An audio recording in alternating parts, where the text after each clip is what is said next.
This is one of my favorite weekends of the year. It's NCAA basketball March Madness time. I love it because you get these so-called David versus Goliath games. And we had a couple this weekend where 14 seed Oakland from my home state of Michigan beat Kentucky and Yale beat Auburn. And the thing is, they probably shouldn't be called David versus Goliath games because if you know the story, it was really God versus Goliath using David as an instrument, and Goliath was a huge underdog. He really had no chance. If you're not familiar with the story, here's a quick synopsis. The Israelites and the Philistines were fighting this war, and every day this giant 9 foot tall Philistine named Goliath would come out and taunt Israel's God and challenge any man over there to come fight him one on one.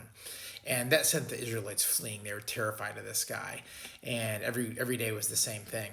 So one day, David, who's a shepherd, comes to bring food to his brothers who are soldiers in the army. And he hears Goliath taunting their God and challenging anyone to come and fight him.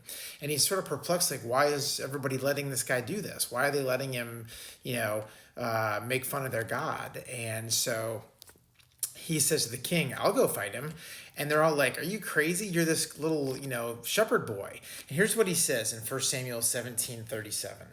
And David said, the Lord who delivered me from the paw of the lion and from the paw of the bear, he will deliver me from the hand of the Philistine. And so he went.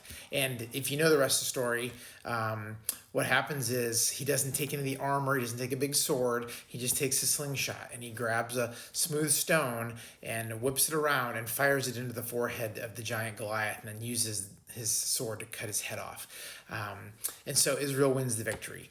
And I think the story there for us is we're going to face a lot of things in our lives that we can't do on our own, right? We're going to be like those Israelites that are like, I can't fight this 9 foot giant. But with God's strength, we can do what he calls us to do. So that doesn't mean everything's going to work out for us. A lot of things he may not call us to do, may not give us victory over. But if he calls you to do something, as he did David here, he's going to give you the strength to do those things that you don't think you're able to do. So stay connected to his spirit. Have a great day, friends, and live with grace.